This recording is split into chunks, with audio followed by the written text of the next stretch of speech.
국내 코로나 유입 이후 처음으로 확진자가 1,000명을 넘었습니다. 문재인 대통령은 10개월 만에 중앙재난안전대책본부 회의를 긴급 주재하고 거리두기 3단계 격상이 불가피할 경우 과감히 결단하라고 말했습니다. 수도권의 병상 대기 환자가 하루 사이 65명 늘어나며 병상 부족 문제가 현실이 되고 있습니다. 일부 병원에서는 경증 환자를 내보내거나 다른 병원으로 옮기고 경기도는 대학교 기숙사를 생활치료센터로 활용하는 긴급 동원 조치를 내리는 등 병상 확보에 나섰습니다. 중부지방에 오늘 대설주의보가 발효되는 등 눈이 내렸습니다. 눈이 그치고 내일 아침은 서울이 영하 10도까지 떨어지는 등 전국 곳곳에 강력한 한파가 찾아오겠습니다. 법무부 검사징계위원회가 윤석열 총장에 대한 징계위가 열리는 오는 15일 징계심의를 종결할 방침입니다. 2차 징계위의 절차와 핵심 쟁점을 짚어봅니다.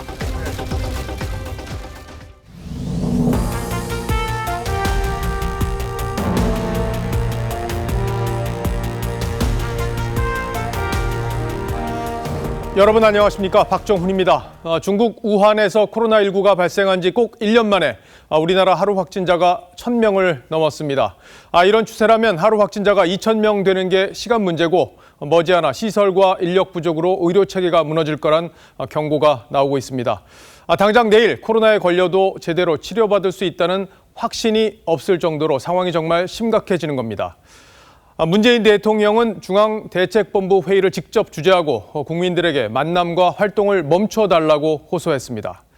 거리두기 3단계 격상도 과감히 결단해달라고 방역 당국에 주문했습니다. 오늘은 코로나 발생 상황과 이에 대한 대비 상황을 집중적으로 점검해 드릴 텐데 먼저 최윤정 기자가 첫 소식을 준비했습니다. 한국전력공사 서울본부입니다. 이 건물 고객센터에서 9일 확진자가 나와 역학조사를 한 결과 종사자 10명과 가족 등 15명이 추가 확진됐습니다. 2개 층 다 폐쇄를 하고 전 직원들 집에서 자가 격리 수준으로 지금 대기하고 있으라고. 강서구 교회 관련 확진자는 39명이 추가돼 전체 확진자는 130명으로 늘었습니다.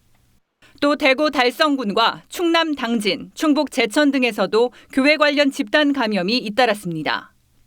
경기도 부천과 안산, 부산 동구 요양병원에서도 집단 감염이 새로 발생했거나 환자가 늘었습니다. 전체 환자는 하루 새 1,030명이 증가했습니다. 1,000명이 넘은 건 지난 1월 20일 중국인 여성이 첫 확진된 이후 처음입니다. 특히 어제 토요일 검사 건수가 전날보다 12,000건이나 줄었는데도 확진자가 늘었습니다. 절체절명의 위기 속에 문재인 대통령은 중대본 회의를 직접 주재했습니다. 이 자리에서 문 대통령은 거리두기 3단계 격상 가능성을 열어놨습니다. 중대본에서는 그 경우까지 대비하여 사전에 준비를 철저히 하고 불가피하다고 판단될 경우 과감하게 결단해 주기 바랍니다. 문 대통령은 3단계로 격상되면 고통과 피해를 상상하기 힘들다며 국민들에게 만남과 활동을 멈춰달라고 당부했습니다. TV조선 최윤정입니다. 이렇게 보시는 것처럼 1,000명 넘는 확진자의 80% 가까이는 수도권에서 나왔습니다. 그만큼 숨어있는 무증상 감염자가 수도권에 퍼져 있다는 건데 이젠 가정에서도 마스크를 써야 할 정도로 안전지대가 사라지고 있는 겁니다. 안타깝지만 가족도 친구도 믿을 수 없는 상황이 돼가고 있습니다. 이어서 송민선 기자입니다. 서울 종로구 음식점 관련 집단 감염은 9명이 더 늘어 전체 환자는 239명으로 늘었습니다. 방문자와 가족, 지인 등으로 확산되면서 경기 수원 요양원 집단 감염으로 퍼졌습니다. 지역사회 전반에 잠복, 잔존해 있던 무증상자에 의한 조용한 전파가 점진적으로 확산되고 조용한 전파에 연쇄적 악순환이 거듭되면서 서울 등 수도권에서 새로 나온 환자는 전체 환자의 80%에 육박했습니다. 집단 감염도 문제지만 10인 미만의 소규모 일상 감염이 늘고 있어 방역에 더 부담입니다. 최근 2주간 발생한 환자의 절반 가까이가 가족이나 친구, 직장 동료 등을 식당 등의 일상 공간에서 접촉한 뒤 감염됐습니다. 일상생활에서 집 밖의 모임뿐만 아니라 집안에서도 가족 간에도 전파가 되기 때문에 안전한 곳이 없죠. 수도권에 숨어있는 환자들을 찾아내기 위해 내일부터 역사와 대학가 등에 150개의 임시선별 진료소가 설치돼 운영됩니다. 증상이 없어도 누구나 익명으로 무료 검사를 받을 수 있습니다. 검사 방법도 기존 PCR 검사와 타액 검사, 30분 만에 결과가 나오는 신속 항원 항체 검사 가운데 선택할 수 있습니다. TV조선 송미선입니다. 이 코로나는 방역도 중요하지만 확진자를 치료하는 것도 그에 못지않게 중요하죠. 하지만 확진자가 늘면서 의료 체계에도 구멍이 나고 있어서 걱정입니다. 병상을 기다리는 확진자가 수도권에만 하루 새 65명이 늘어서 이제 580명이 됐습니다. 일부 병원은 입원 환자를 내보내고 병상을 마련하고 있습니다. 의료 상황 유지연 기자가 점검했습니다. 중앙보훈병원의 재활병동. 입원 환자 138명에게 퇴원이나 전원을 안내하고 있습니다. 확진자 전담 치료 병상 120개를 확보하기 위해서입니다. 지금 계속 개별적 쪽을 통해서 지금 이제 그 안내를 드리고 그다음에 병원도 알선해 드리고 그다음에 전원 조치해 드리고. 수도권에서 병상을 기다리는 확진자는 하루 새 65명 늘어 580명. 이틀 이상 대기한 환자도 56명입니다. 경기도는 경기대학교에 긴급 동원령을 내렸습니다. 기숙사 500실을 생활치료센터로 활용한다는 계획입니다. 전문가들은 현재 200명 가까운 중환자가 2주 만에 700명까지 늘어나면 의료 붕괴가 올 수 있다고 우려합니다. 중증 환자에 대한 의료 체계가 이제 거의 이제 붕괴 수준 정도까지 조만간에 치닫을 거니까 그걸 어떻게 막고 중증 환자 진료를 어떻게 해서든 이어갈 건가. 수도권에 남은 중환자 병상은 단 13개뿐입니다. 정부는 수도권에 생활치료센터 7,000병상, 감염병 전담병원 2,700병상, 중환자 치료병상 300병상을 확보하겠다고 밝혔습니다. 모든 환자가 신속히 치료를 받을 수 있도록 3주간 1만 병상 이상을 추가 확보하도록 하겠습니다. 장기적으로는 2025년까지 20개 안팎의 지방의료원을 확충해 병상 5,000개를 늘리겠다고 발표했습니다. TV조선 유지현입니다. 보신 것처럼 코로나 확진자 수는 거리두기 3단계 기준을 충족해 가고 있습니다. 3단계가 되면 방역 효과는 더 날 수 있지만 가게 문을 닫아야 하는 자영업자들은 생계를 위협받게 되죠. 영업을 중단할 곳이 50만 곳이나 된다는데 당정은 3차 재난지원금을 더 빨리 주는 걸 검토하기 시작했습니다. 송병철 기자가 취재했습니다. 서울 종로의 젊음의 거리. 평소 주말에 인파로 붐볐던 거리가 한산합니다. 대다수 가게들이 문을 열긴 했지만 손님이 없어 사실상 개점 휴업 상태입니다. 코로나19 확산 이전 매출의 10에서 20% 수준에서 근근히 버팁니다. 여기 동네가 젊음의 거리 사람 바글바글 했잖아요. 없어요. 확진자가 급증하자 거리두기 단계 격상도 검토됩니다. 현재 밤 9시 이후 문을 닫아야 하는 시설은 13만 개인데 3단계가 되면 50만 개 이상으로 급증합니다. 10인 이상의 모임과 행사가 전면 금지되고 결혼식장과 대형마트, 백화점, PC방 등은 영업을 못합니다. 학교는 원격 수업으로, 스포츠 경기는 모두 중단됩니다. 이 때문에 자영업에 대한 추가 충격이 우려됩니다. 3단계까지 갈 것 같으면 그냥 우리 시작 가게 문 닫고요. 문제를 제외시켜주고 그랬으면 좋겠어요. 당정은 3차 재난지원금의 조기 지급을 검토합니다. 내년 2월 설 연휴 전에 지원금을 지급할 예정이었지만 이보다 한 달 앞당겨 지급해 급한 불부터 끄겠다는 겁니다. 피해를 보시는 소상공인 중심으로 좀 더 초점을 둔다 이렇게 이해해 주시면 좋겠습니다. 최근 일주일 전국 확진자 하루 평균 수는 746명으로 3단계 격상 기준인 800명에 육박했습니다. TV조선 송병철입니다. 미국 화이자의 코로나 백신은 아시는 것처럼 영하 70도 이하로 운송해야 하는 문제가 있습니다. 그런데 미국이 영하 60도로 급속 냉동이 가능한 참치용 컨테이너를 개조해서 백신 수송에 활용하기 시작했습니다. 말 그대로 특단의 대책인데 내년 상반기에도 백신을 구하는 게 어려운 우리 입장에서는 이런 장면을 보고만 있어야 하는 게 좀 답답합니다. 워싱턴에서 최우정 특파원이 보도합니다. 화이자 백신은 이미 접종지로 옮겨지고 있습니다. 미국 전역에 636곳입니다. 질병통제센터 CDC의 최종 승인과 동시에 접종합니다. Normally, the review process for a vaccine studied in tens of thousands of people takes months. We conducted this review in just a few weeks. 영하 70도 이하에서 옮겨야 해서 영하 60도로 얼리는 참치용 컨테이너를 개조했습니다. We expect 145 sites across all the states to receive vaccine on Monday.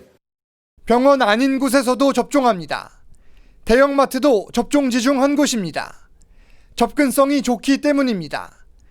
연말까지 1,250만 명을 접종할 계획입니다. 보건당국은 백신 접종을 통해 미국 인구의 70%, 2억 3천만 명 이상이 면역력을 갖게 한다는 목표를 세워두고 있습니다. 이렇게 속도전을 펼칠 수밖에 없을 정도로 미국 상황은 최악입니다. 하루 확진은 23만 명을 넘겼고 사망자는 3,300여 명입니다. CDC는 이대로라면 앞으로 석 달 동안 계속 하루 사망자가 3,000명을 넘길 수 있다고 경고했습니다. 워싱턴에서 TV조선 최우정입니다. 네, 어제 하루 만에 확진자가 900명대, 또 하루 만에 1,000명대로 폭증한 이유가 뭔지, 또 이 기세를 멈출 방법은 있는 건지 오늘은 이채연 기자와 따져보겠습니다. 이 기자, 우려했던 숫자 1,000명을 결국 넘었네요. 네, 문제는 이게 시작이라는 겁니다. 확진자가 더 늘어날 거라는 그런 얘기입니까? 네, 그렇습니다. 겨울 내내 계속 늘어날 것으로 보입니다. 예. 이게 검사 건수 대비 확진자 비율 통계인데요. 예. 그저께와 어제 이 3만여 명이 넘는 사람들을 검사를 했는데 이 2.07% 그리고 2.45%의 사람들이 확진 판정을 받았어요. 그리고 오늘 0시 기준 보시면 2만 4천여 건을 검사를 했는데 이미 이 어제와 그저께 확진자 수를 넘어서 4%의 확진율을 보이고 있습니다. 보니까 검사 건수가 적은데 확진자는 더 많이 나왔어요. 네, 이유가 그렇습니다. 뭡니까? 네. 무증상 감염자 때문입니다. 우리 주변에 이미 숨은 전파자가 퍼질 대로 퍼졌다 이런 뜻입니다. 환자 증가를 덩어리로 들 수 없어요. 그래서 곱하기거든요. 항상 200명에서 300명 되는 거는 600명에서 900명 되는 거랑 똑같은 거예요. 또 질병관리청이 공개하고 있는 통계를 보시면요. 최근 일주일간 발생한 환자 가운데 약 2,000명, 전체의 22.3%가 어디서 어떻게 감염이 된 건지 알 수 없어 경로를 조사 중인 걸로 이렇게 돼 있습니다. 그럼 일단 무증상 감염자를 빨리 찾아내는 게 급선무일 텐데 지금처럼 산발적으로 확산된 상황에서는 역학조사라는 좀 한계가 있어 보이고 검사를 직접 하는 방법밖에는 없지 않습니까? 예, 그렇습니다. 그래서 기존의 PCR 검사와 함께 타액 검사, 신속 항원 검사를 최근 새로 도입을 했습니다. 그동안 우리는 PCR 검사만 해왔던 거죠. 네, 맞습니다. 코 깊숙이 면봉을 넣는 이 방식 모두 잘 아실 텐데요. 여기서 얻은 바이러스 양을 증폭을 시키는 게 기존의 PCR 검사입니다. 정확도가 높은 대신에 결과가 나오기까지 6시간 정도가 걸립니다. 예. 그런데 새로 추가된 신속 항원 검사는 증폭 없이 현장에서 30분에서 2시간 정도를 기다리면 결과를 알 수 있습니다. 이렇게 항원 검사는 빠르게 결과를 알 수는 있습니다만 정확도는 좀 떨어지지 않습니까? 네, 맞습니다. 기존의 PCR 검사는 대부분 민감도가 95%, 정확성이 높다 이런 뜻인데요. 그런데 항원 검사는 정확도가 이보다는 낮아서 정부가 계속 도입을 망설였었습니다. 그럼 부정확한 검사를 많이 하게 되면 오히려 이 혼란이 가중되는 건 아닙니까? 하지만 무증상 감염자를 찾아내고 감염 후보군을 추려낼 수 있어서 전문가들은 필요성을 주장해왔습니다. 이미 유럽이나 미국 다른 나라에서는 오래전부터 그 일종의 스크리닝 차원에서 해왔죠. 정확성이 떨어진다는 이유 하나 가지고 그런 건데 검사를 해서 10명이라도 찾으면 큰 거거든요. 네, 그러니까 적은 비용과 짧은 시간으로 한 차례 추려낸다 그런 의미군요. 자, 이제 관건은 거리 두기를 3단계로 격상했을 때 확산세를 잡을 수 있느냐일 텐데요. 어떻습니까? 네, 격상이 되더라도 새로운 거리 두기 조치가 효과를 보려면 적어도 일주일 정도 기다려야 한다는 게 방역 당국의 입장인데요.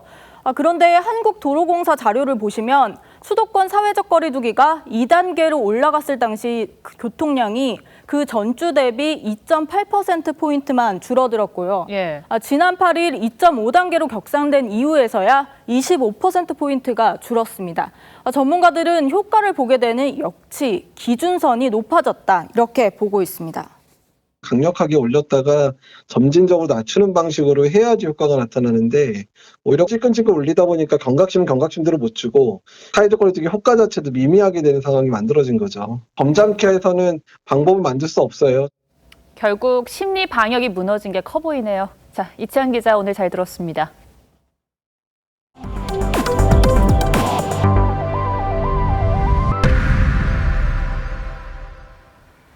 네, 오늘 중부지방을 중심으로 제법 많은 눈이 내렸습니다. 눈이 그치고 수온주는 급격히 떨어지고 있는데요. 내일 출근길 단단한 대비가 필요해 보입니다. 청계천에 나가 있는 취재기자를 연결해 보겠습니다. 노도일 기자, 눈은 그쳤지만 이제 빙판길이 걱정인데요. 지금 어떻습니까? 네, 이곳 청계천에도 눈은 오후 3시쯤 그쳤지만 눈이 녹아 도로 곳곳이 젖어 있습니다. 기온이 영하 3도 안팎으로 떨어지면서 밤사이 빙판길이 예상됩니다.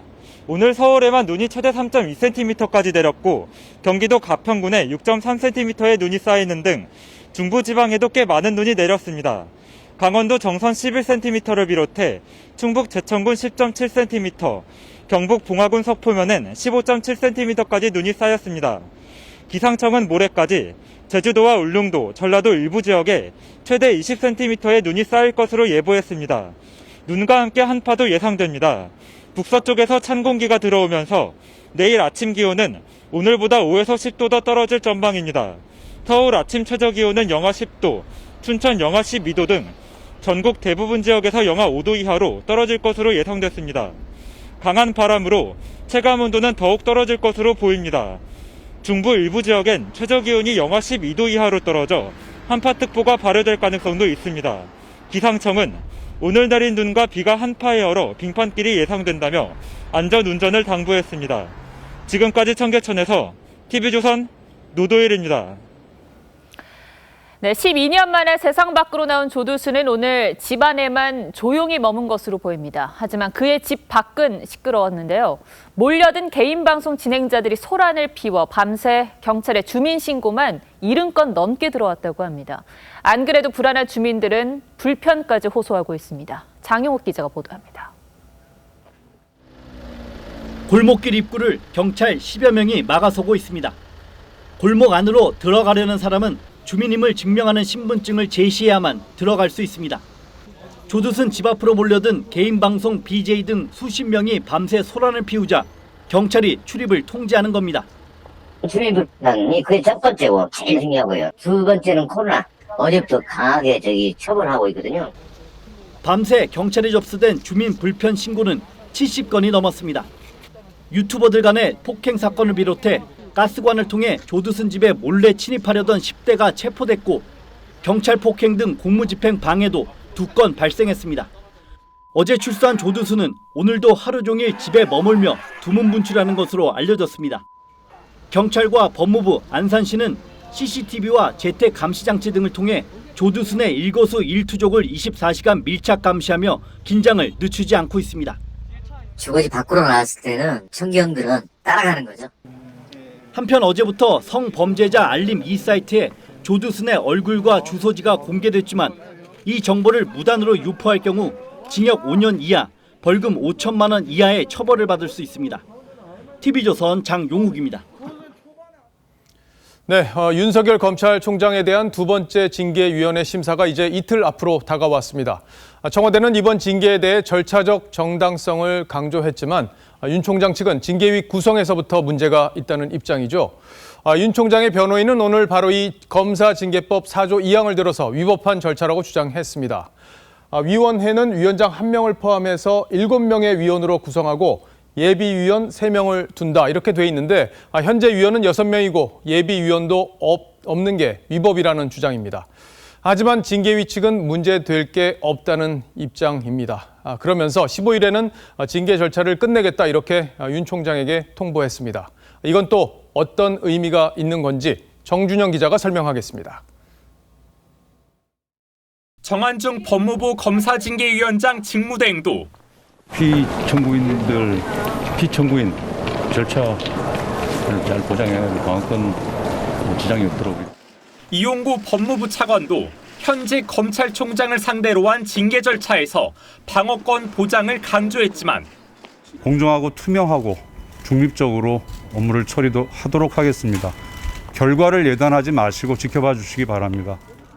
법무부 징계위원회는 오는 15일 윤석열 검찰총장 징계 심의를 마무리 짓겠다는 방침을 정한 것으로 파악됐습니다. 윤 총장 측이 증인을 상대로 한 직접 질문도 제한할 방침입니다. 검사 징계법에 당사자 질문권이 인정되지 않는 증인 신문으로 표현돼 있다는 입장에 섭니다. 윤 총장 측은 징계위 구성 자체에 위법성이 있다며 재구성을 요구했습니다. 지난 10일 징계 청구 당사자로 추 장관이 빠지면서 징계위가 6명이 됐다면 예비위원으로 채웠어야 하는데 당시 예비위원 명단이 없었다는 주장입니다. 윤 총장 측은 내일 징계위 재구성을 요구하는 의견서를 제출할 방침입니다. 정한중 위원장은 본인 입장을 확인하기 위한 전화와 문자 메시지에 응하지 않았습니다. TV조선 정준영입니다. 지난 10일 1차 심의가 탐색전이었다면 모레 2차 징계위는 승패가 판가름 나는 본선과도 같습니다. 결국 8명의 증인이 어떤 진술을 하느냐가 중요한데 한송원 기자가 모레 심의 절차와 내용을 구체적으로 전망해드리겠습니다. 오는 15일 오전 10시 30분 법무부 청사 7층에선 윤석열 검찰총장의 징계 여부를 심의할 2차 징계위원회가 열립니다. 징계위원 과반수 출석으로 시작해 우선 증인 8명에 대한 신문 절차가 이어집니다. 이후 윤 총장 측 의견 진술을 거쳐 위원 간 토론 후 곧바로 의결 절차에 들어갈 것이란 전망이 우세합니다. 징계위에서 채택한 증인은 이렇게 8명입니다. 윤 총장 측이 신청한 7명에 징계위가 직권으로 심재철 법무부 검찰국장까지 포함시켰습니다. 윤 총장 측 주장을 뒷받침할 증인 4명과 법무부 측으로 분류되는 증인이 4명이라 숫자상으로도 팽팽한 공방전이 예상됩니다. 윤 총장에 대한 6가지 징계 사유 중 법관 문건을 놓고도 공개된 정보였다는 손준성 대검 수사정보정책관과 크게 화를 냈다는 입장문까지 냈던 심재철 법무부 검찰국장 간 설전도 불가피합니다. 채널A 사건 감찰방해 의혹 역시 최근 불거진 한동훈 검사장 통화 내역의 통째 복사 논란 등을 두고 이성윤 서울중앙지검장과 정진웅 차장검사, 그리고 박영진 부장검사 간 격돌이 예고됩니다. 위원 간 토론을 거친 뒤 징계 여부는 참석위원 4명 중 3명만 같은 의견을 제시하면 바로 결정됩니다. 징계 수위를 놓고 의견이 갈려 과반에 이르지 못했을 경우 낮은 수위의 징계로 확정될 수도 있습니다. TV조선 한송원입니다. 다음 뉴스입니다.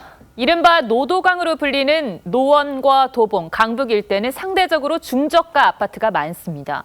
그런데 대출 규제에다 전세난이 겹치면서 이 지역들 아파트에 눈을 돌리는 서민들이 많아졌고 지난해보다 30%가량 집값이 뛰었습니다. 서울에서 가장 큰 폭으로 상승했습니다. 이정민 기자가 현장을 둘러봤습니다. 서울 노원의 한 아파트입니다. 전용 면적 76제곱미터가 지난달 21일 8억 8,500만 원에 거래됐고 최근엔 9억 원 이하로는 찾기 힘듭니다. 포기할 수 없는 걸로 알고 있고요. 요새 다 9억 이상 내놓으시고 그게 지금 강세네요. 서울 성북구도 마찬가지입니다. 이 아파트의 전용 면적 59제곱미터형은 지난 10월 8억 9,900만 원에 거래돼 역대 최고가를 경신했고 호가는 이미 9억 원을 넘겼습니다. 중저가 아파트가 밀집된 이른바 노도강 지역 아파트 가격은 올해 가장 많이 올랐습니다. 지난해에 비해 노원구가 30.6%로 가장 많이 뛰었고 성북과 강북, 동대문, 도봉구 등도 25에서 30%가량 매매가가 상승했습니다. 전문가들은 정부의 대출 규제 강화와 전세 매물 감소가 맞물려 중저가 주택가격 상승을 부추겼다고 지적합니다.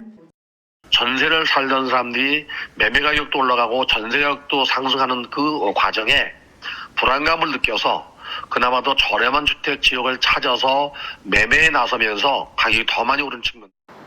패닉 바잉이 늘면서 정부의 대출 규제 기준인 9억 원 이하 아파트의 가격 상승은 내년에도 지속될 전망입니다.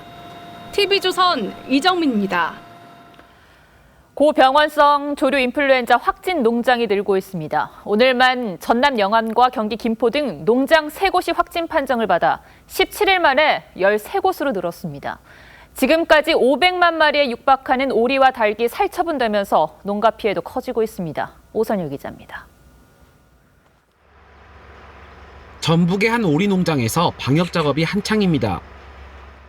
지난 11일 고병원성 AI가 확진된 오리 농장과 가까운 곳이어서 예방 조치를 취하는 겁니다. 저희는 3km 반경에서 예방적으로 살처분하는 거잖아요. 저희도 이게 생계인데 따라가는 게 힘들죠. 오늘 전남 영암 오리 농가 2곳과 경기 김포 닭농장 한 곳이 고병원성 AI 확진 판정을 받으면서 지난달 28일 전북 정읍 오리 농장에서 시작된 고병원성 AI는 17일 만에 전남과 경기 등 13곳으로 번졌습니다. 하지만 농장 간 연결고리 등 구체적인 감염 경로가 파악되지 않아 불안감이 커지고 있습니다. 전국적으로 지금 철새 도요지에서 다 항원이 다 검출되고 있잖아요. 지역이 상관이 없다니까요. 불안해 죽었다가지. 게다가 AI 확진 농가 13곳 중 7곳이 무증상 상태에서 발견돼 방역을 더 어렵게 하고 있습니다. H5N8형이 무증상으로 지금 나타난다는 게 지금 현실입니다. 원인에 대해서 아직 정확한 결론을 내리기 어렵고.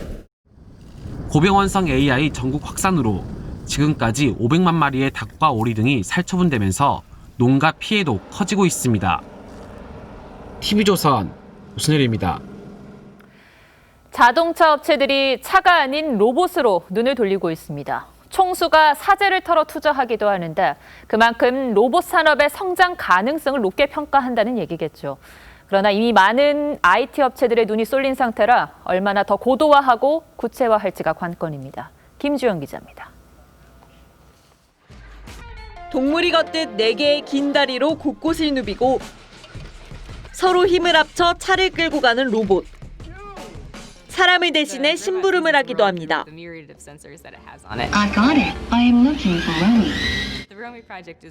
모두 자동차 회사가 보유한 최첨단 로봇인데 로봇의 움직임과 자동차 자율주행 기능의 공통점을 찾는 작업입니다. 사족보행 기술로 바퀴주행이 불가능한 지형을 극복하고 충돌 방지 기능으로 자동차 군집주행을 정교하게 다듬습니다. 로봇 시장 자체도 2017년 245억 달러에서 올해는 444억 달러 수준으로 늘었는데 2025년에는 1,772억 달러 규모로 시장이 커질 전망입니다. 로봇 사업의 수익에 비해 막대한 초기 비용은 풀어야 할 숙제입니다. 도요타는 2017년부터 5년 동안 10억 달러를 투자 중이고 현대차도 로봇 회사 인수에 8억 8천만 달러를 쏟아부었습니다. 근데 R&D 회사이기 때문에 이것을 실질적으로 양산형으로 만들어서 돈을 많이 벌어야 되거든요. 그래서 움직일 수 있는 모빌리티를 양산형으로 만들어내는 자가 관건인데 내년 1월 열리는 국제 가전전시회 CES를 통해 자동차 업체들의 로봇 사업은 좀 더 구체화될 전망입니다. TV조선 김주영입니다. 네, 국회에서는 국정원법 개정안에 대한 무제한 토론이 나흘째 이어지고 있습니다. 애초 야당의 반론권을 충분히 보장하겠다던 민주당, 코로나 상황이 심각해져서 토론 종결을 신청하겠다 이렇게 밝혔습니다. 잠시 뒤 8시쯤 본회의 표결이 시작되는데 국회로 가서 현재 상황을 좀 들어보겠습니다. 자, 이태희 기자. 네, 국회입니다. 토론을 표결로 중단시키려면 의결 정적수가 어떻게 됩니까? 네, 무제한 토론을 강제 종료하려면 제적의원의 5분의 3, 그러니까 180명 이상의 찬성표를 던져야 합니다. 민주당은 법률권 인사까지 합치면 181표를 확보할 수 있다는 계산입니다. 잠시 뒤인 8시 10분부터 표결이 시작되는데요. 여야 의원 상당수가 이미 본회의장에 입장해 있습니다. 민주당은 야당 반론권을 보장하겠다던 기존 입장을 바꿔서 어젯밤 필리버스터 종결 동의서를 국회에 제출했습니다. 코로나가 심각한데도 야당 의원들이 주제와는 무관하게 시간 끌기를 하고 있다는 이유입니다. 민주당 김태년 원내대표는 국력 낭비다 이렇게 말했습니다. 하지만 국민의힘 주호영 원내대표는 야당 입까지 틀어막고 있다며 강하게 반발하고 있습니다. 야당은 대북전단 살포금지법이 상정되면 다시 필리버스터에 나설 계획입니다. 이 토론 영상을 좀 보니까 여야 간에 좀 험악한 말들이 오가던데 분위기는 어땠습니까? 네, 국민의힘 김태임 의원의 오늘 오전 연설 도중 다소 거친 발언이 나와서 여야 간 설전이 벌어졌습니다. 어떤 발언인지 먼저 들어보겠습니다. 이분이 대한민국 대통령인지 아니면 달나라 대통령인지 이게 분간양하더라고. 여야 협치를 얘기하는 것은 라는 얘기예요. 아니 뭐랍니까 이게 진짜. 김 의원은 법여권을 향해 호남당이란 표현도 사용했는데 이에 대해 민주당 고민정 의원은 국회가 김 의원의 배설 창구냐면서 부적절한 발언에 대해 사과하라고 요구했습니다. 지금까지 국회에서 TV조선 이태희입니다. 야당은 이렇게 힘이 붙이는 투쟁을 하고 있는데 지난주 취임 100일을 맞은 이낙연 대표는 당초의 협치 약속을 잊은 듯합니다. 오늘 별도의 기자간담회를 열었지만 공수처법을 비롯한 쟁점 법안을 강행 처리한 데 대해 유감 표명은 없었습니다. 대표가 된 뒤 줄곧 강성 친문의 뜻을 존중하는 행보를 보여서 논란이 있었는데 한때 40%를 넘던 차기 지지율 그 사이 반토막이 났습니다. 보도에 최원희 기자입니다. 민주당 이낙연 대표는 당과 자신의 지지율이 하락한 데 대해 국민의 마음을 겸허하게 받아들인다며 몸을 낮췄습니다. 야당의 거부권까지 무력화하면서 공수처법을 강행 처리했다는 비판은 소수 의견을 존중하는 장치가 공수처 출범 저지에 악용됐다고 반박했습니다. 지지자들이 지칠 만큼 오래 기다렸고 마지막 순간까지 합의를 위해서 노력을 했었습니다. 그러나 더 이상 그것만을 기다리다가 시기를 놓쳐서는 안 되는 시점이 열린민주당 최강욱 대표가 발의한 이른바 윤석열 출마 방지법은 과하다는 생각이라고 했습니다. 국민의힘 주호영 원내대표는 여당이 박병석 국회의장의 중재해도 공수처법 개정을 강행했다고 비판했습니다. 여권에서 공수처장 후보로 거론되는 김진욱, 전현정 후보는 이미 야당에 의해 거부됐던 후보들이라며 반대 입장을 분명히 했습니다. 청와대의 하명으로 이미 부결된 후보들을 다시 후보로 고른다면 국민적 저항에 직면할 뿐만 아니라 법적으로도 무효임을 밝힙니다. 그러면서 공수처장 후보를 원점에서 다시 검토해야 한다고 지적했습니다. TV조선 최원입니다.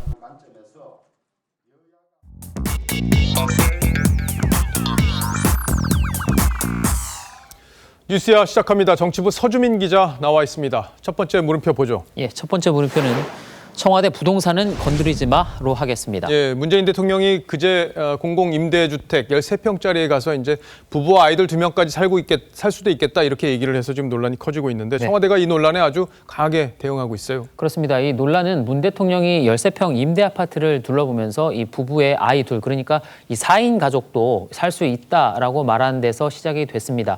대통령의 현실 인식에 문제가 있다는 지적이 이어지자 청와대가 이례적으로 이 하루에 3차례나 이 반박 자료를 냈습니다. 예. 부동산 문제 이런 것들이 겹치면서 지금 국정 지지도가 30%대까지 떨어졌으니까 아무래도 청와대가 좀 예민하게 반응할 수밖에 없겠어요. 그렇습니다. 그런데 이제 문제는 횟수가 아니라 그 내용입니다. 이 강민석 청와대 대변인은 첫 번째 반박 자료에서 문 대통령이 변창흠 LH 사장의 설명을 확인하면서 질문을 한 것이라고 했습니다. 청와대 해명을 수용하더라도 그럼 국토부 장관 후보자인 변 사장이 했으면 괜찮다는 건가? 이런 공격을 받을 수밖에 없죠. 당장 야당은 그런 문 대통령이 변창흠 후보자를 야단쳤어야 하는 것 아니냐고 비판을 했습니다. 청와대가 처음부터 문 대통령 말이 이 질문이냐 아니냐 같은 지엽적인 부분에 다소 좀 억지스럽게 대응하면서 논란을 키운 측면도 있어 보입니다. 저도 여러 번 들었고 어제도 저희가 2번 들려드렸었는데 이게 대통령의 질문 이런 것보다는 변창흠 사장의 어떤 말에 동의하는 뉘앙스 이런 거에 가까웠다 이렇게 볼 수 있는데 듣는 분에 따라서는 좀 다를 수도 있겠고요. 근데 변 후보자도 방이 좀 좁다 이런 얘기를 앞에 하지 않았습니까? 예, 화면으로 보면 좁긴 조금 좁아 보입니다. 예. 사정상 어쩔 수 없는 분들도 계시겠지만 아이들이 잠만 자는 건 아니기 때문에 13평짜리에서 사실 둘을 키우는 게 쉬운 일은 아닐 겁니다. 사실 해당 임대 아파트도 이 원래 대학생이나 신혼부부, 고령자와 이 수급자 계층이 주 대상입니다. 그런데도 공공임대주택을 조금 과하게 홍보하려다 보니까 저런 발언들이 나온 것으로 보입니다. 예, 뭐 상식대로라면 부동산 가격이 이제 현 정부에서 너무 오른데 미안한 마음을 갖고 현장에 가서도 서민들의 어려움 그런 걸 공감을 하면서 이야기를 했더라면 더 좋았겠다 하는 아쉬움이 있긴 해요. 예, 또 지금 정부가 이 민간 중심의 공급보다는 공공주택 공급으로 부동산 문제를 좀 풀려고 하고 또 그거를 과하게 홍보하려다 보니까 비슷한 실수가 반복되는 측면도 있습니다. 예. 진선미 의원이 임대주택을 둘러보면서 자신이 사는 아파트와 비교해도 전혀 차이가 없다라거나 이낙연 대표의 이 호텔방 전세 발언이 논란이 된 것도 바로 그 때문일 겁니다. 예. 뭐 유승민 전 의원도 대통령 발언을 강하게 비판을 했던데 청와대가 그걸 또 문제 삼았죠. 그렇습니다. 이 유승민 전 의원이 문 대통령을 비판하면서 이 페이스북에 네가 가라 공공임대란 제목의 글을 올렸습니다. 그런데 이게 자칫 현재 공공임대주택에 거주하고 계신 분들을 배려하지 못한 표현으로도 좀 읽힐 수 있죠. 부동산 민심이 워낙 민감하니까 예. 말들을 잘 가려야겠습니다. 첫 번째 물음표 보죠. 네, 첫 번째 물음표 청와대 보죠. 예, 청와대 부동산은 건드리지 마의 느낌표는 노련한 기술도 필요하다로 하겠습니다. 이번에 이 세 차례 반박 자료를 낸 청와대 강민석 대변인이 2018년 기자 시절에 썼던 칼럼에 나오는 표현입니다. 문 대통령 지지율 하락의 비밀이란 제목의 칼럼이었는데요. 민심을 잡으려면 뜨거운 마음뿐만 아니라 노련함이 필요하다는 말. 딱 지금 청와대가 곱씹어볼 대목인 듯합니다. 예, 청와대에서 강민석 대변인 보고 있을지 모르겠습니다. 자, 다음 물음표로 가보죠. 네, 두 번째 물음표는 노회찬은 공수처법에 기뻐했을까로 하겠습니다. 예, 노회찬 전 의원 지금 이제 돌아가신 지가 좀 됐는데 과연 저렇게 진짜 생각을 했을까 그런 의문이 들어요. 먼저 이 조국 전 장관이 올린 글을 한번 보시죠. 이 고 노회찬 의원도 공수처법 처리를 기뻐하실 것이라면서 모기들이 반대한다고 F킬러 안 사느냐라고 했던 이 노 전 의원의 과거 발언을 소개했습니다. 이 반면 한때 정의당 당원이었던 진중권 전 교수는 전혀 다른 생각을 밝혔는데요. 이 양심을 저버리는 것은 좋은데 제발 노회찬은 팔지 말라고 했습니다. 예, 뭐 노 전 의원이 과거에 공수처법을 발의했던 것 뭐 기억하시는 분들도 계실 텐데 동의를 안 했을 거다 노 전 의원 같으면 이런 얘기군요. 예, 그 노회찬 전 의원이 2016년에 공수처 설치법을 발의한 것은 맞습니다. 이 검찰 간부를 비롯한 고위 공직자들의 범죄를 이 상시적으로 수사할 필요가 있다는 이유에서였습니다. 정의당도 지난 10일 이 공수처법 개정안 찬성을 당론으로 정했습니다. 검찰의 특권 앞에 노회찬과 같은 의인이 희생되는 불행한 역사를 끝내기 위해 공수처 설치는 피할 수 없는 과제입니다. 예, 하지만 노 전 의원이 발의했던 공수처 설치법을 보면 이 공수처장 추천 방식이 조금 다릅니다. 대법원장이 2인의 후보를 추천하면 대통령이 1인을 지명한 뒤 국회의 인사청문회와 동의 절차를 거쳐 그러니까 현행 제도와 달리 이 노 전 의원은 대법원장이 추천하는 방식을 말한 겁니다. 그러니까 공수처장 임명에 정치권이 개입하면 수사가 공정하지 못할 수도 있다. 이걸 경계했던 거군요. 그렇습니다. 이 당론이었지만 기권표를 던진 장혜영 의원도 이 야당의 비토권을 무력화하는 공수처법 개정안은 민주주의의 원칙을 훼손한다라는 글을 올린 것도 비슷한 이유라고 볼 수 있을 겁니다. 이 노 전 의원은 또 노무현 정부 시절인 2005년 당시 여당이었던 열린우리당이 지금의 이 공수처와 비슷한 공직부패수사처법을 처리하려고 하자 반대를 한 적이 있습니다. 당시 법안은 대통령이 임명하는 부패방지위원회 산하에 공수처를 두려고 했는데 그렇게 되면 공수처가 야당과 검찰의 탄압수단으로 악용될 수 있고 또 공정성 시비도 불거질 수 있기 때문이란 이유에서였습니다. 예, 권력을 갖게 되면 수사권을 좀 통제하고 싶은 그런 유혹을 갖기 마련인데 그게 예나 지금이나 똑같은 거군요. 두 번째 물음표도 정리해보죠. 네, 두 번째 물음표 노회찬은 공수처법에 기뻐했을까의 느낌표는 고인이 슬퍼할 견강부회로 하겠습니다. 이 고인은 민주주의의 본질에 대해서 누구보다 고민이 깊었던 분이죠. 이 문제에 대한 생각은 영원히 알 길이 없겠지만 지금의 공수처는 분명 훗날 여당에게도 독이 될 수 있을 겁니다. 독이 될 수 있다. 권력은 동전의 양면 같은 거니까요. 잘 들었습니다. 지금까지 서주민 기자였습니다.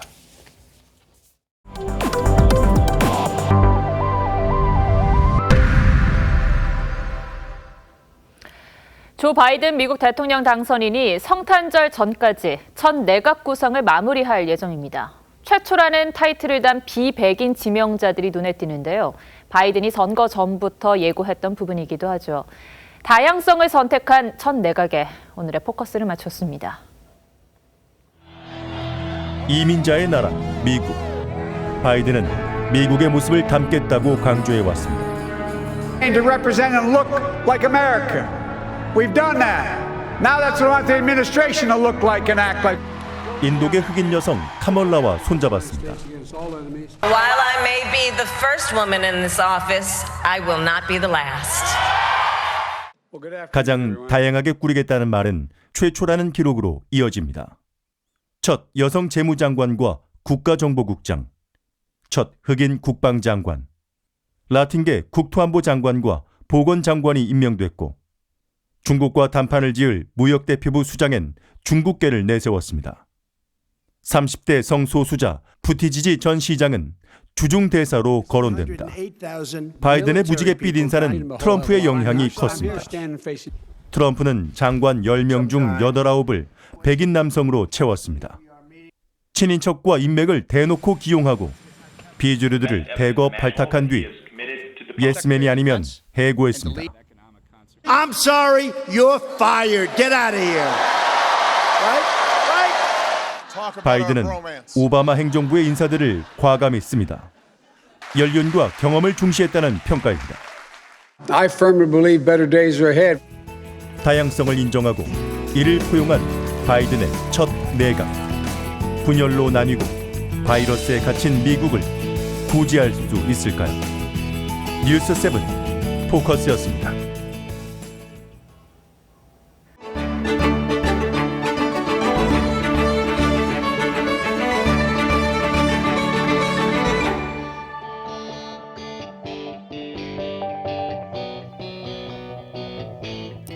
내년 여름쯤이면 선진국들은 예전의 활력을 되찾을 듯합니다. 코로나19와의 싸움에서 이길 수 있는 게임 체인저, 바로 백신을 확보했기 때문입니다.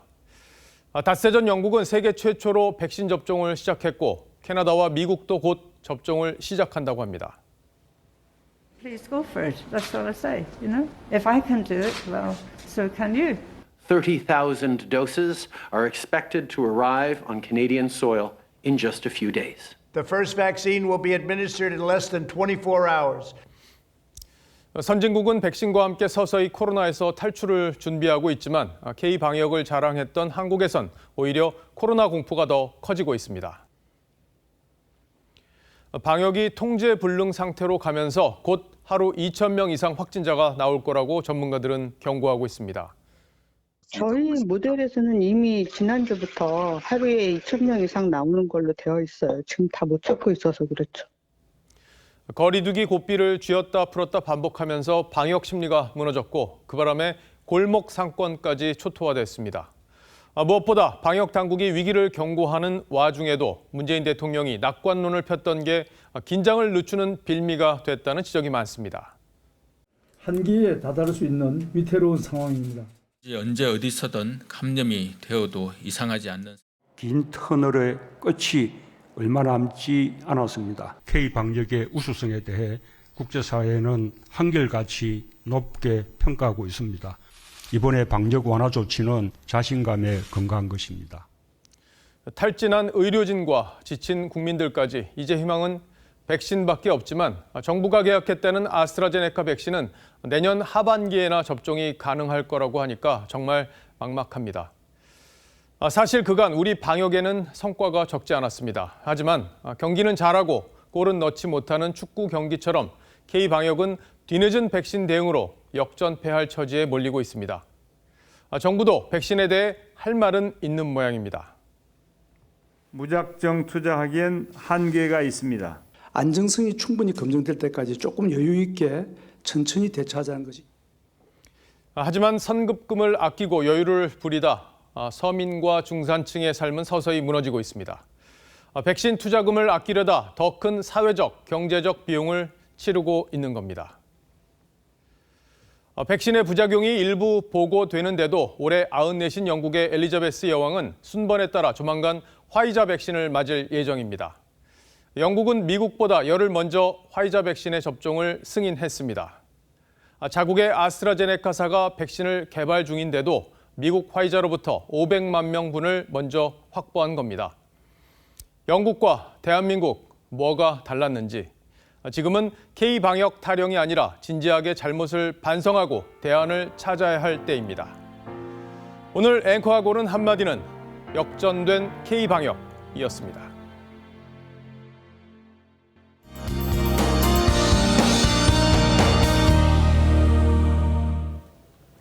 많은 눈이 내리고 이제는 강력한 한파에 대비하셔야겠습니다. 현재 북서쪽으로부터 찬바람이 강하게 밀려오고 있는데요. 밤사이 기온이 크게 떨어지겠습니다. 내일 서울을 비롯한 많은 지역이 영하 10도 이하로 뚝 떨어지겠고요. 강원도는 한파 경보까지 내려지겠습니다. 특히 오늘 내린 눈과 비가 어는 곳이 많아 걱정인데요. 미끄럼 사고 조심하셔야겠습니다. 내일 대부분 지역은 맑겠지만 서해안과 제주도로는 또 다시 많은 눈이 내리겠습니다. 특히 호남 서해안 쪽으로 최고 20cm까지 쌓일 텐데요. 이쪽에서는 대비를 잘 하셔야겠습니다. 다른 지역에서는 당분간 눈비 소식이 없고요. 주 중반까지는 강추위가 계속되겠습니다. 날씨였습니다. 12월 13일 뉴스7 여기서 마치겠습니다. 시청해주셔서 고맙습니다.